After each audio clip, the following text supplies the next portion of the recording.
Thank you so much to our speakers. I'm going to start by just introducing myself and then welcome our panelists. So my name is Reyahn King. I'm the Executive Director of the Exhibitions Group, formerly known as the Touring Exhibitions Group. And it's an exciting year for us. Not only have we changed our name, but we are in our 40th year. For those of you who are not familiar with us, we are a membership organisation, and our role is to support the sector to make exhibitions. We do that through learning and training, as well as events like this one. We also have online resources, such as our Environmental Responsibility Hub, with its link to our Rethinking Touring Exhibitions Toolkit. For those of you who don't know that, that's a guide to help you make more sustainable decisions as you develop your touring exhibition. And we have a exhibitions marketplace. Last time I looked, we had 186 exhibitions available to hire or partner with on that marketplace. Dana will be putting into the chat some of our links, including one to the Rethinking Touring Exhibitions Toolkit. We also do research. And we wanted to mark our 40th anniversary since our founding in 1985, and thought that taking time to reflect on how exhibitions have changed and how they might change in future would be an interesting way to do that. So I'm delighted that so many people have signed up for this event. I have to say, given the caliber of our guests, I'm also not surprised, but welcome to you as attendees. Thank you so much for giving up time in your lunch hour. And let me welcome our guest panelists. Firstly, Kathleen Soriano, former chair of the Touring Exhibitions Group herself, now the Exhibitions Group, and Kathleen was chair of Touring Exhibitions Group from 2001 to 2003. Kathleen's an independent curator, museum and gallery consultant, and some of you will know her off the telly as she's a broadcaster. Her exhibitions experience includes programming at the National Portrait Gallery, which is actually where she and I first met. And she's been lead programming at Real Academy. And she was CEO at Compton Verney, again, bringing a really exciting program to that wonderful venue. Kathleen is also currently chair of Liverpool Biennial. Welcome, Kathleen. Next, I'd like to welcome Nell Whitley. Nell is Executive Director and Managing Director of Marshmallow Laser Feast. Marshmallow Laser Feast are an experiential artist collective. I had a look on your website, Nell, and in the artist statement, there's this really interesting phrase. We believe in the power of stories to tickle senses and shift perceptions. Our work takes people on a multi-sensory journey to where imagination and information collide. What an exciting way to describe what you do. And I've worked with Marshmallow Laser Feast. You did Human Nature for us at York Art Gallery. It really engaged our visitors, particularly a young audience. So it's such a pleasure to have you with us, bringing that perspective on exhibitions.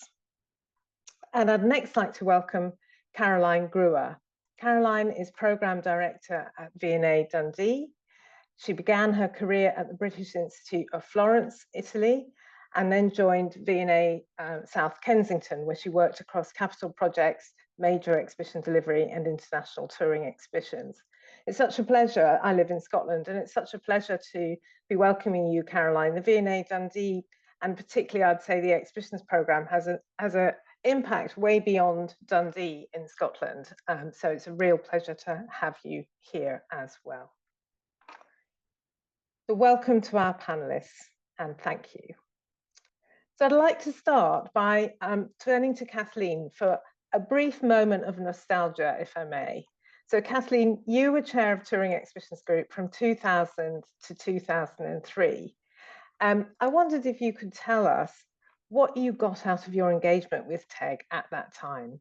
Oh my goodness, it was just invaluable. At the time, I was Director of Exhibitions and Collections at the National Portrait Gallery, and it was one of the few nationals that was really wanting to engage with a lot of the museums outside of the city, and it provided the perfect vehicle to communicate. I was actually on the board of, as we called it, TEG back then, in the last century. So I'd actually forgotten I was a chair in this century. So that makes me feel slightly less old.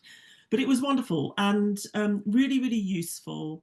The National Portrait Gallery made a lot of touring exhibitions. We worked a lot with photography. It was a really burgeoning style of exhibitions that people wanted to mount in their venues at the time. It was accessible. It was easy to travel. And the other thing I remember about TEG were the community of museum folk that were attached to it, that worked really, really hard, a really tight team. I'm sure it's the same today.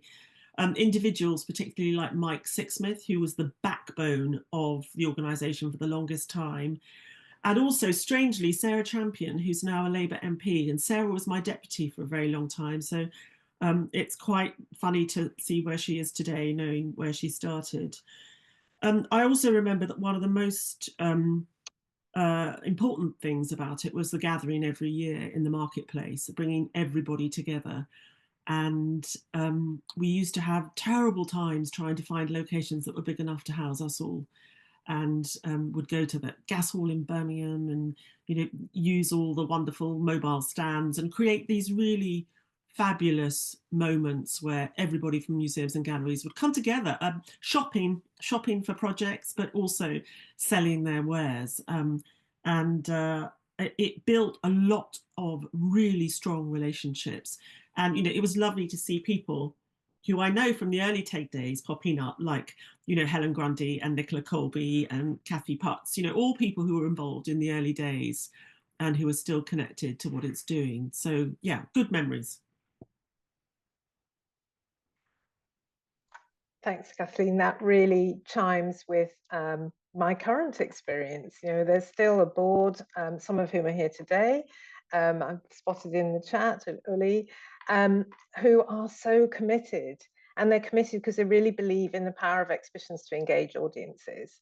And they really believe in helping everyone across the sector to make exhibitions happen. So that feeling still carries on today. And it was a really, really motivating feeling for me as executive director. And we're all a really tiny part-time team, as you know. So it's wonderful to have the support of enthusiastic people in the sector in the way that we do. I think also it's really interesting that you've talked about the annual gathering event. That's my opportunity to do a plug. 29th of April at the V&A. It's still got that same character. There'll be lots of stands, lots of people selling their wares. There will be a share session where people pitch their exhibitions and then have lots of opportunities to network and talk about those potential exhibition partnerships afterwards, as well as 2 really interesting panel sessions and case studies. So if you haven't booked your ticket already and you're in this audience, I highly recommend it. It's still got that wonderful atmosphere that Kathleen talked about. And it's, I think we talk about more contemporary things now at the session as well, because things have changed. So on that note, moving to looking at the future, how has borrowing and lending changed? I know, Kathleen, you were quite interested in this. Well, for a start, we're all having to deal with incredible transport costs. That has completely changed the way in which we and what we can and what we're able to do. The climate, the funding climate's changed, so that's made life much more difficult. And from a national institution's point of view, I think the demands on them are even higher, and they've got their issues at their end as well, trying to process the number of loans, have their own exhibitions as well. So I think there's a lot of stress in the business at the moment around that. But I think, in essence, the people who make exhibitions and the people who provide work for exhibitions understand the value and really want to do what they can to keep making it happen, because ultimately that's how you drive the conversations forward about art and artists, by bringing things together in slightly different ways. And people in the cultural sector understand that and want to contribute to that. So I think we just all need to jump over these boundaries or find ways around them in some way. Absolutely. I think we absolutely do need to do that. And we at TEG are still working to do that. I think for me, one of the things that's interesting about borrowing and lending is I think also there's perhaps I would say a bit more imagination about what you might borrow. You don't always have to borrow from a national. There might be an equally good work nearer, but actually you just have to do more research. And I think that research in terms of finding works is a bit easier now, not least thanks to ArtUK.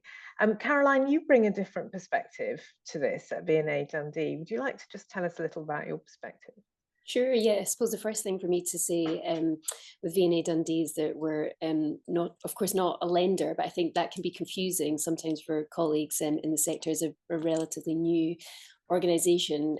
Although, of course, we're part of the V&A family, we have totally different governance. So V&A London is one of 5 founding partners of V&A Dundee, and we don't have our own collection. So although we work very closely with our colleagues at South Kensington, they're differently organised institutions. So no collection for us to lend, but I think the points that you have both made really around pressures and changes resonate so much for me, certainly since the time that I've been in the sector. Kathleen, I couldn't really agree more that those stresses that I think the larger lending institutions are under are ever more palpable. And I see that just really, it's very practically in the context of stricter loan lead times and all those kinds of things. And I think a lot about that, working sometimes for smaller to medium-sized organizations, the impact that has. And I can be very boring to work with because I feel that everywhere I've worked, you're sort of constantly striving at smaller, medium-sized organizations to increase kind of those lead times into the delivery of exhibitions, because without that, you can't secure those loans. So it's a really kind of practical shift that I've noticed in the time that I've been in the sector, whereas some years ago, I think it was easier to borrow with shorter lead times and be a little bit more agile. And I totally sympathize to, as Kathleen mentioned, with why larger institutions have to do that, their own pressures, their own capital projects, their own major exhibitions. It's really palpable.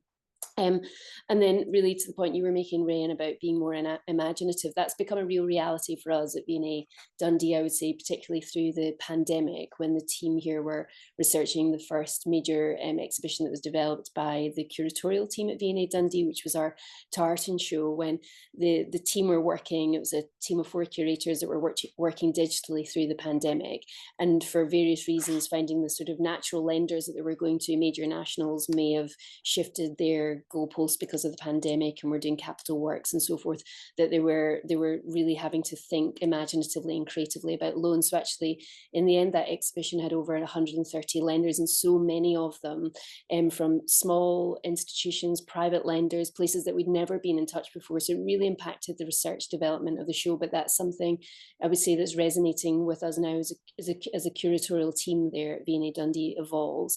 It's sort of become a more instinctive curatorial approach to sort of think about borrowing from places that they might not necessarily have gone to before, as well as obviously the major lenders as well. So there's definitely been a shift for us from that perspective.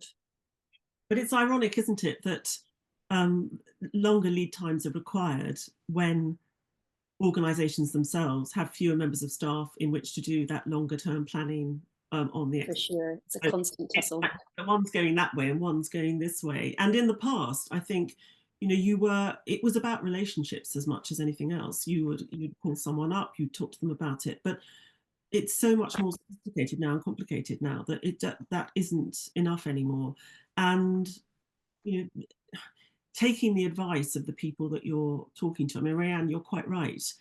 There are many wonderful objects all over the country, but often you don't know about them until you speak to the curator or the director or the person who knows the collection.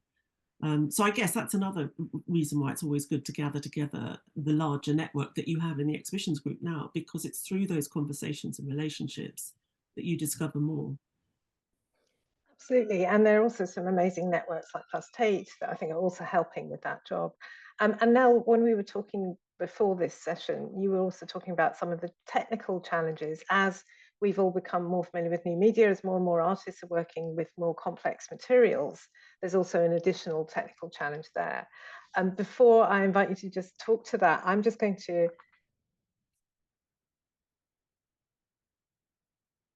gone to sort of charge her out, I think, but I'm going to take the floor. I think that the conversations we're referencing is both the opportunity and, of course, the complexity that comes with touring immersive or digital work. I think for me, the opportunity around file access, for us, we explore lots of different ways of giving access to files through NFTs, not in the sort of market sense, but in a kind of closed door technical sense, where you can limit how long someone has access to a file. You can see how they've used it. There's a kind of blockchain based, distributing access to assets that I think is super interesting. It's not necessarily my area of specialism, but how you start to think about digitalization of assets and then releasing them on time-based ways in a much more kind of light touch in terms of the person who's managing that collection or that group of assets becomes quite interesting. Obviously, that's a digital first approach that doesn't work across a physical or physical digital kind of strategy. And then, of course, the kind of complexities for us are you potentially, the kind of space that MLF fit in a lot of the time. We're making work that's expensive to make at its kind of base level because it's using a lot of different types of skills, or it's making a kind of highly digital or animated kind of world, which then also might have a set build element to it. So you find in terms of those stresses, you're actually not helping those at all because you're just adding more complexity into that by going, yeah, but it's great because it's got all these bells and whistles. But in terms of that actually being very accessible to tour, it doesn't. It becomes these kind of one-offs, or you've got to wait for that kind of show where they're willing to invest, and then there's a kind of lot of expectation on the returns of that because of the scale of investment. So I think there's a challenge there that we probably all know and feel. Hopefully that answered your question, Reyahn. Yes, it sounds like you were answering exactly the question that I had just before I lost contact there. So I knew I was about to lose contact, I was just about to say it and then it went. So apologies to everybody watching and to our panelists for that glitch, completely my fault. So interesting, isn't it, to talk about the future of exhibitions and how they're going to change. And it's not just about the technicalities, but it's also about how we think about the things like income generating. And I don't think we've touched on that just while I was off screen. So I'm really interested to think about that because it's so important to the exhibitions group. Historically, we've been one of the key players advising the sector in things like how to put together an exhibitions budget for touring, and that's still very much one of our resources. And the research that we did on the economics of touring was a really important part of research. We will be revisiting and commissioning some new research on exhibitions. But in the meantime, I wonder whether you'd like to speak to this question. One of the things that I've noticed, certainly with politicians, and hopefully our friend Sarah Champion isn't going to be doing this, but sometimes touring exhibitions are seen as the answer to generating income. How much do you think this will be the case in future? And are they the answer to generating income? Or is it very much case by case? I'd love to hear what you all think about that.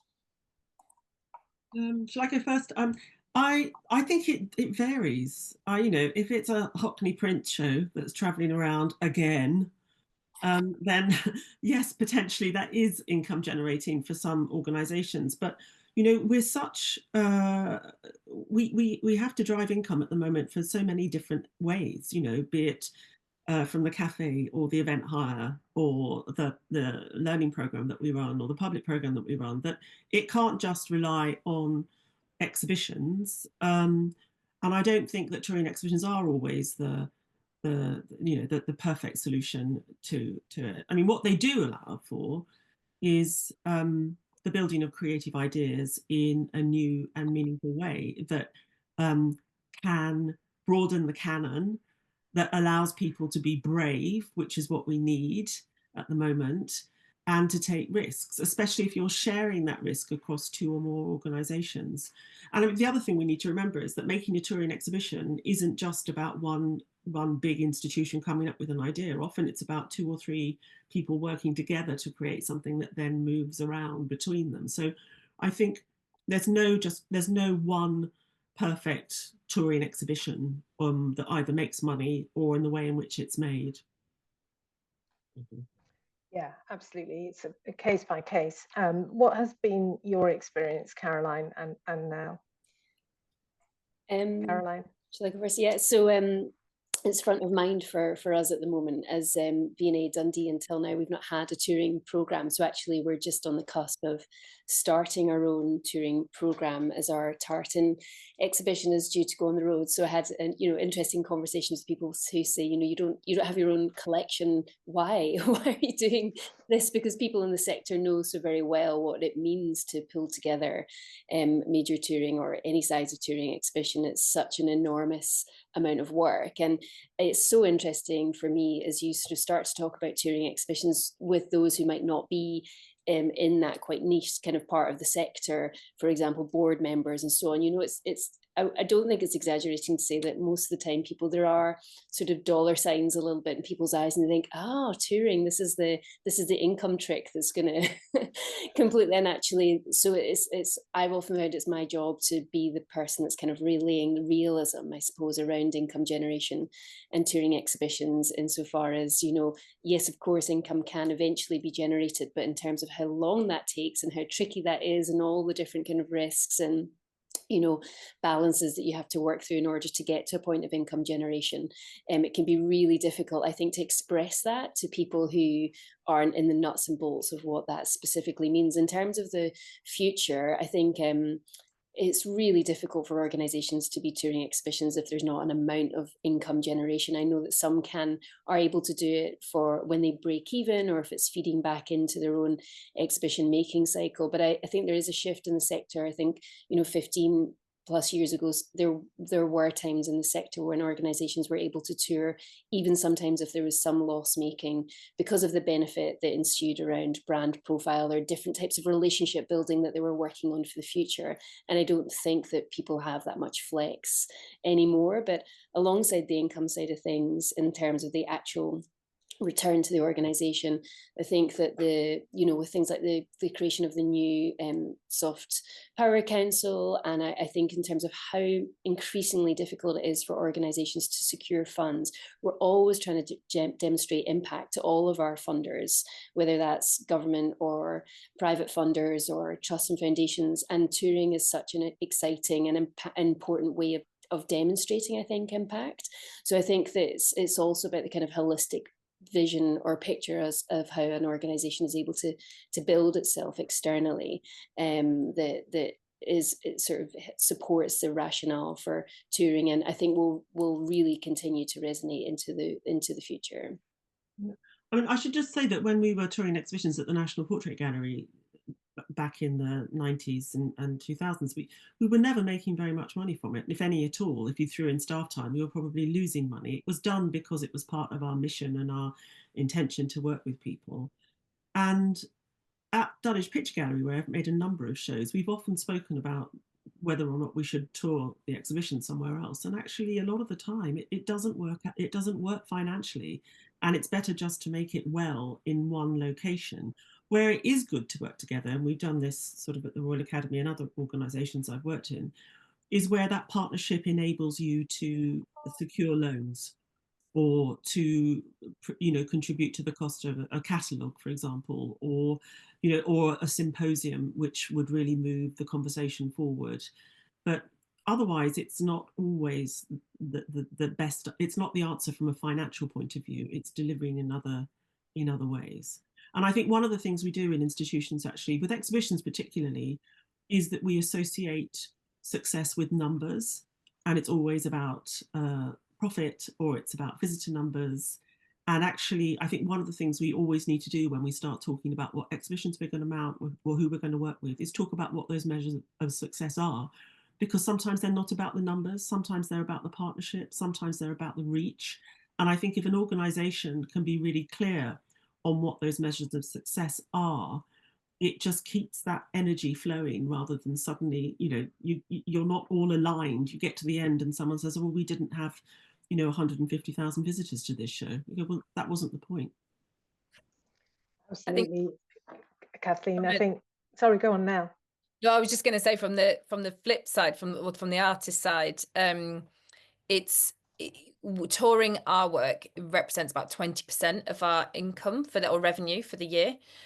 Sometimes they can be really great earners for us in a small sense, in that someone will say, you know, we want to license your X piece for this amount of time, and there's very little to do in terms of, you know, giving access to that. And other times they don't really make money for the artist at all, because there's so much work in the kind of adaptation process of that, and going into the sort of care piece, and to make it work for that venue. But it's worth doing because it feels like it's marketing, for want of it, or it's that profile building, because you're there, and sometimes their cultural kind of association with the venue or something is just, you know, it's too good to say no to. But I think in terms of, sometimes our shows have been packaged to then tour, and often sometimes we tour them ourselves, and I'll talk about that in a second. And other times, you know, for our show that we did at ACME, for example, last year, is now touring, and they're responsible for that, and they've kind of licensed, we work on a license fee basis. And it's really hard for it to make sense for us all the partners in that, to get the right level of cut from that, to kind of sustain us and to sustain them. And yes, we're a collective, and we're bigger probably because we're a group working together rather than a single artist. For a single artist, that same number might translate very differently. So there's kind of nuances in my particular model, but but still, it's like, it's really tricky when you look at the commercials and how they stack up, and the piece of the pie that's left for you, even though the whole show is your work. That's really difficult, and that's not to be derogatory towards ACME or anything like that. That is like absolutely just the reality. They're not making, you know, I'm sure their stories stack up to what Caroline and Kathleen were saying too. And so I think there's something else that's really important, that shows can generate, or pieces of work can generate income, if you kind of the sort of perfect, everything sort of comes together, right? The zeitgeist of the piece that you've made is just kind of, it's rocking there. We've got a lot of trees, so if trees are in vogue, fantastic, you know, like they're spinning out and they're going out there. But if not, you might make something that's really true to the sort of body of work that you're doing, but it's completely of not interest to anybody, and then you've invested a lot of time, energy in a work that's not going to get out there. I think there's something inherent that digital work is easier to tour, that we touched on before, that isn't necessarily true always. And so there's a lot of stuff that sits on shelves, or metaphorical shelves, which isn't going anywhere, which is tricky. But I think it's always an alchemy, isn't it, between the organizations, the venues, and, you know, and the people, you know, in my team who are like, but surely it's a wonderful piece of work, surely everyone wants it. And it's like, well, there's so many things that, of course the artist thinks that, but there's so many things that have to come together to make it right, that we're only a very small slither of that at the end of the day, it feels like. Yeah, and I think what you've just outlined there, Nell, is, and I know there are a lot of people who do programming in the audience, and that is the classic programming dilemma, isn't it? Is whether you want to show something that is going to challenge people, perhaps be innovative, be really true and authentic to what you want to say as an organization, but recognize that might not pull huge audiences, or whether you want to bring in enormous audiences for something much more popular and recognizable. And occasionally you manage to get both of those things coming together. So for us, it was when we showed Harlan Miller at York Art Gallery that sort of brought together, you know, supporting an originally York artist, bringing in a huge number of audiences and commercial income as well. But it's quite hard to find that sweet spot as a programmer. The other thing that I wanted to talk about is just how the nature of what we call a touring exhibition has changed. So I think when we talk about touring exhibitions, and when we do our training at TEG, we're not really talking about that concept of, you know, a load of stuff on a lorry that then moves to 3 different places and doesn't change between places. I think it's important to remember that touring these days means partnership, and that partnership means perhaps something more than it might have done 30 years ago. And for me, the very best partnerships are the ones where actually the different venues of the exhibition bring different things. So one might bring, you know, we had a partnership at Yorkshire Museum, where the British Museum basically brought the brand and the leverage. The 4 different venues brought their different collections. So we went to Norwich, they had amazing collections there. York had amazing collections. We had British Museum collections as well. But what was really interesting for me about that exhibition was, as it went around the country, because it was about Vikings, the Vikings actually had very different experiences culturally themselves around the country in those different locations. And so we had to change and adapt the story to be true to that location, as well as having the star items that continued right around the tour.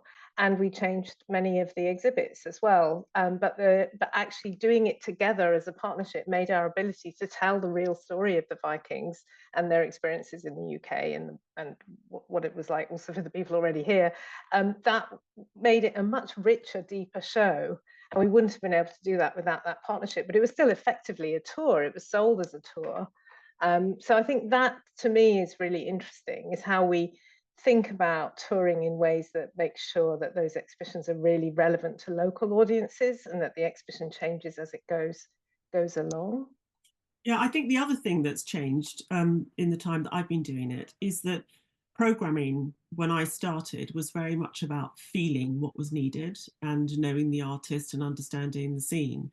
And I love this quote, Nell, and you've heard it around, but that Alex Shulman makes, which fashion is about giving people what they don't know they want.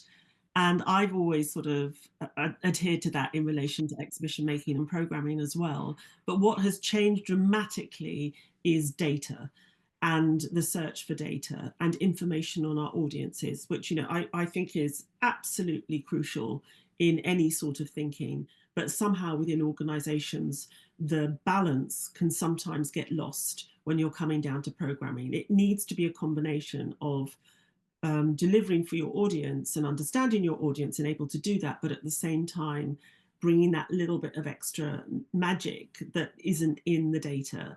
And that's where you get a really skilled programmer, if they've got that freedom to do it. Absolutely. And I think the ways that we look at data have lots of implications. And I think potentially there, you might be implying, Kathleen, there's potential implication for the nature of engagement. The drive for data makes us focus on audience numbers. And Nell, you talked briefly when we met before about this concept, and I think you've borrowed also, that is of techno-morals. And it'd be really interesting to hear what you think about that and how that has relevance for us all when we're thinking about data, when we're making and touring exhibitions.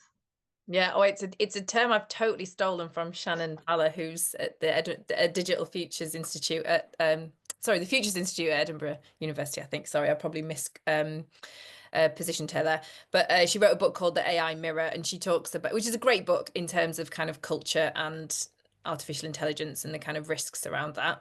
There's a completely separate discussion, but I think this idea, I think the context of which I brought that point up was how do we position, what do we want, right? What do we want things like AI to do for us, and what's the moralistic point of view that we take and in order to allow technologies to support that? So rather than allow that kind of fast break, move fast and break things kind of pace of change or pace of kind of impact that a tech company might have, they will consistently push to kind of make the product or make the tech stack, or and actually the impact that has on culture and people and creativity is doesn't really matter because it's collateral for something else that they want to achieve. And I think therefore, and you see that with the big AI review and kind of consultation that's happening at the moment, it matters because we want to say, well, actually take a really strong position, take a position of what you believe in, what your moral standpoint is, and then leverage AI or whatever the technology might be to facilitate that. And I think it's getting ahead. How that links to data and creativity in touring exhibitions, I'm going to attempt to segue now back to the topic. For me, or for kind of us as an artist, I think it's about there's a fear that data equals relevance, right? And I think Kathleen puts it very well in terms of broadening the canon, and where a programmer, can bring those two things together is where the magic happens. And I think the fear on the artist side is if you're not relevant, or you get stuck in the algorithm. So like, are you making something that suits the algorithm rather than are you making something that will enrich in the algorithm or will offer someone something new? So we're constantly fighting with that. And I think as a digital artist, or as an artist that uses technology, we have an opportunity there, which perhaps another type of artist or creator doesn't have, and that's good for us. It's not good for everything and good for the sector, but it's like, how do you kind of play with those things and allow yourselves the kind of and there's some interesting reports that have come out in the last couple of weeks, or this week actually, around the kind of future of immersive and like what the kind of trends are. I think it's Habbo that did one for the immersive trends in the US, and the kind of I don't know the kind of, I haven't read the report in full yet, but there's sort of the fastest growing section of immersive was the kind of cultural kind of and like difficult topic or something like that, the kind of the way they phrased it. And it was like, yes, great, because it kind of gives me a little bit of hope. Is like, can we all as kind of creatives leverage that point, which is uniqueness, kind of less kind of low-hanging fruit subjects have value, drive audience. And but we are like, as a producer and as a kind of enabler of getting an artist to get their work out into the world, my job is to be able to translate that as much as it is just nurture the creative. And I think that I'm not particularly long in the tooth, but I think that's probably a bit newer than maybe producers had to do in the past. I might be wrong, but it feels like that's really relevant, that I can speak that language and I can justify. So I'm kind of part marketeer, part fundraiser, part producer. Or it feels necessary to hold those things together. Yeah, I mean, I think that's right. And it's an interesting point that you make. I think in a way, curators, particularly contemporary curators, have always seen themselves as doing some of that. I think my concern, and maybe because I am long in the tooth, is just how easy is it for an individual now to kind of negotiate how the algorithm works and get to market, if you like, to get to the wider audiences, be able to do that. And I suppose connected to that is my question, especially looking at what's been happening with social media, is what are the dangers of an algorithmic approach to data and thinking about data as being really important, and what do we have to do, what do we have to kind of catch up on? So starting with kind of what are the dangers and how do we get around them? Any thoughts on that? Because I think we probably can't avoid thinking about these things going forward.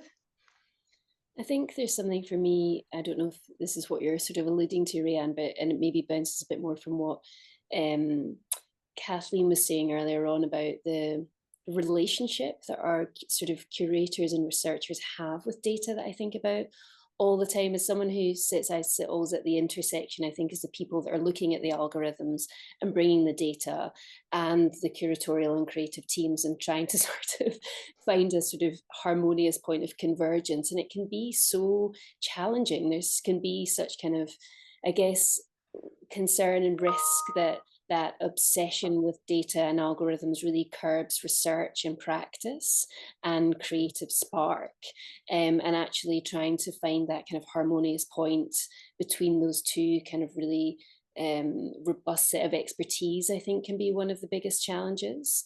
But I agree with Kathleen completely in that it's essential to operate under the pressures that we're operating as a sector. It's so critical to us all. So I think that it's finding ways of helping those kind of creative parts of our businesses or institutions feel like that those data, that data and those algorithms and all that, that it's a tool, that it's there to help them, and I think it makes us sharper. And I think that there's a really kind of transactional point to data when we're thinking about maybe major exhibitions that have ticketed value, that have a place in a business case, in a business structure of an organization, that data becomes incredibly reliable, and you can almost set your scores to it into the future, albeit though that you have to bring that kind of peppering that Kathleen was talking to about it. And I think that you can have those great concepts, you can have all the great data, but if the deep research and the good work is not behind it, then it sort of all falls away and comes to nothing. And I guess one last point is that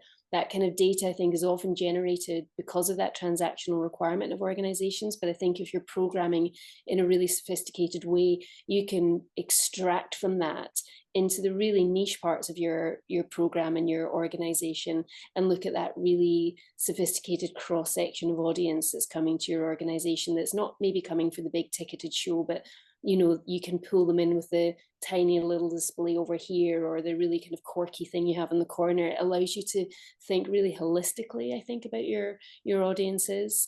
If you're really looking in the kind of crevices of the data, if that makes sense. Yeah, absolutely. I And go on, Kathleen. to say that I mean, Nell said something, we were talking before about how the dangers of the algorithm is that it narrows, it feeds us what it thinks we like. So we see more and more of the same. So people think that that's what they need to make in order to keep people happy. So there's a real danger that everything narrows. But one of the ways in which I used to try and argue against this in the past, and still today actually, is to look at program, you need to look at program over 2 to 3 years. It's wrong to look at program over, an exhibition at a time, because any institution needs its program to deliver for it in a number of different ways. And you can't have one project just do that. And you can build in risk and opportunity if you get your organization to look at that longer time frame. I also very, very cheekily used to suggest at the Portrait Gallery that it was about money as well. So I could spend lots of money at the beginning of my 3-year program. And I had the head of finance at the time believe that it would all level out by the time we got to 3 years on. It never did. I always spent way, way more than I was supposed to. But in theory, I think that long view can actually help manage the dangers that are associated with data and being too market led. Yeah, absolutely. And I'm sure that all of us who were recipients of the National Portrait Gallery's exhibitions budgets are very grateful to you, Kathleen. I think thinking about the long view in programming, I'd like to invite everybody, including our audience, to think about, what do you think the future of exhibitions is? And to be a bit more granular about that, just a couple of things that we could touch on in the last few minutes, while our audience putting in what they think it is into the chat, is, there's an issue around the potential environmental impact of making and touring exhibitions. The exhibitions group carried out some international research last year, and which we'll be publishing some of later. But the art sector, particularly galleries and museums, are big greenhouse gas emitters because of international touring. And we have to think about, we can't go forward in the world without thinking about AI and how we deal with it, but what else is it going to be essential for exhibitions to include going forward? How essential is digital and immersive going forward, and what form might that take? So I invite Nell perhaps to kind of start on that. What have we got to do, and what's coming around the corner? Yeah, I've sort of pondered on this question quite a lot, and I'm not sure I've got a perfect answer to it at all. I think the point I made before around digitization and how we distribute assets on a limited or time-based way, and the kind of use of blockchain or distributed technologies to help that, or decentralized technologies, I should say, to help with that, I think is a really interesting one, because it directly responds to the climate and the sustainability issue, because you can release assets in ways that you, on a time-based way, or on a purely digital way. There are other ways to do that, of course. So I think looking at technological solutions which address climate and trying to reduce that the touring overhead is interesting for me. I think how set builds or localization, and the point you made, Reyahn, earlier, becomes a key part of that can come together, right? So you can build whatever you want hyper locally. Regenerative materials become very important, or kind of reusing. We often, or a couple of times, we've been given really great restraints to work with in terms of, look, we've already got these walls, so you've got to use this walls. How does your show fit to that? And it's easy to go, oh, that's a real pain. I want an open space, not walls. But actually then you go, yeah, great, let's do it. And it works. You can get some real richness out of that, being forced down a particular, being given a certain creative restriction. I hope the future is broad, and I hope there's depth. I love what, Kathleen, your broadening the canon kind of comment has really resonated with me since you sort of first said it. And I think there's I hope there's originality there, but to kind of leverage that data point, you know, how we work with data. I think the point on is the future immersive and digital. I mean, of course, I'm not going to say no, because I think I'd be out of a job, but of course I want it to be, but I don't think I think that for us especially, that isn't about massive LED walls, right? Or fighting that kind of like, what does immersive, and the term immersive is so problematic, because that's, you know, a really great exhibition with no screens in it at all is a fantastically immersive. You know, the theatre makers will go, you know, someone from the immersive experience group did such a great presentation recently that I saw, and he said, when we talk to our audiences about what immersive is, digital doesn't even come into it, right? So I think that's really nice. You know, the original kind of immersive theatre makers don't think about screens at all. That's all human and performers making that.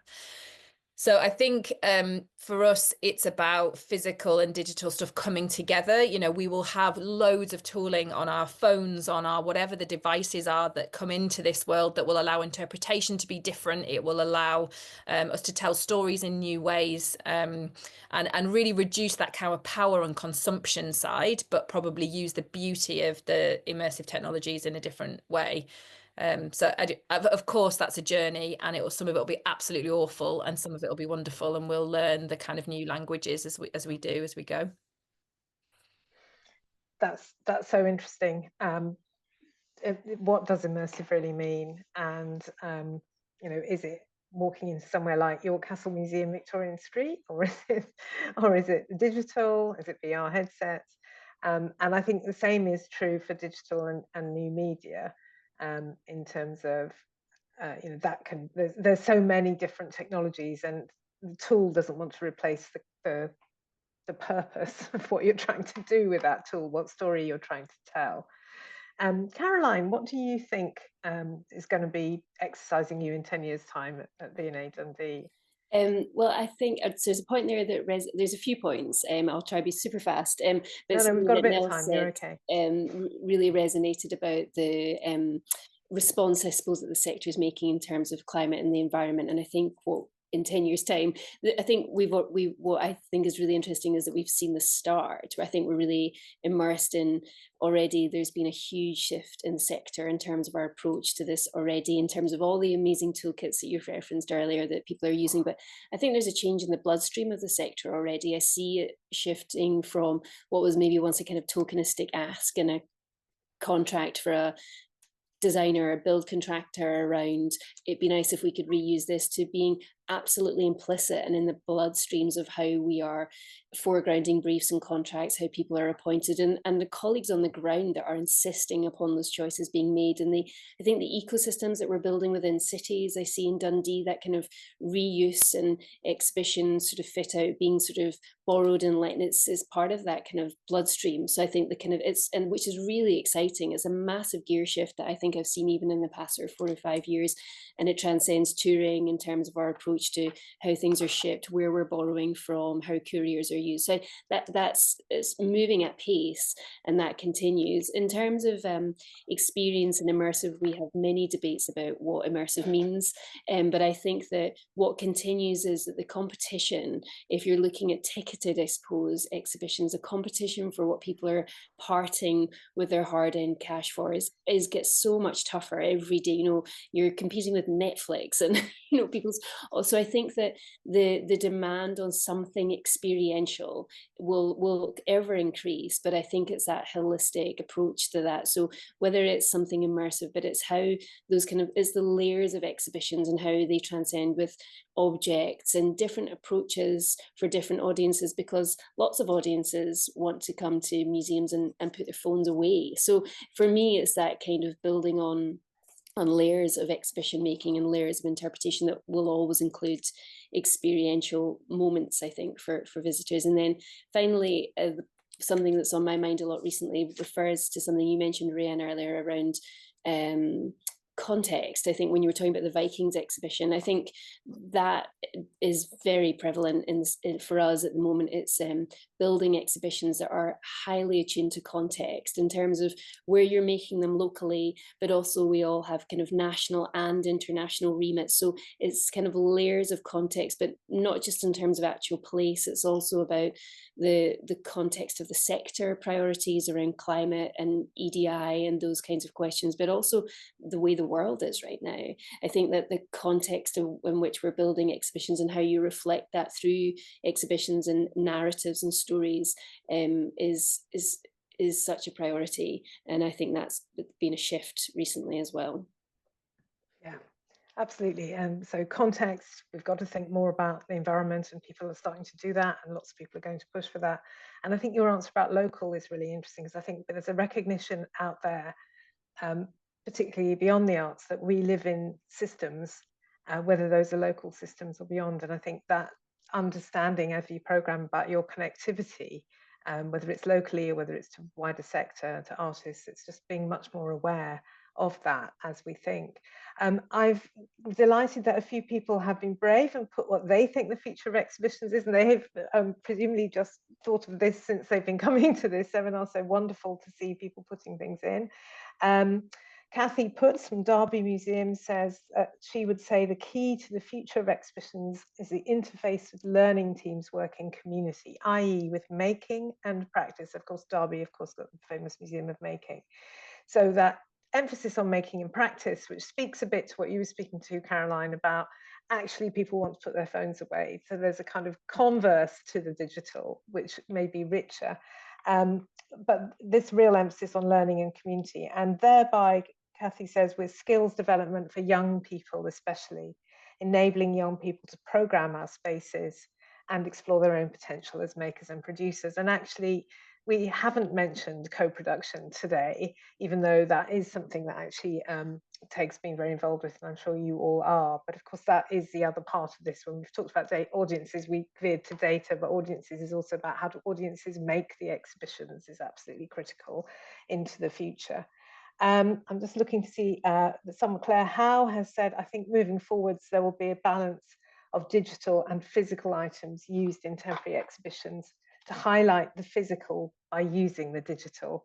And I agree with the above comment that involving audiences and helping to program is going to be important going forwards. So before I thank our panelists, I know that Kathleen is a seasoned broadcaster, so we'll be able to rise to the challenge of saying what she thinks the future of exhibitions is in 30 seconds.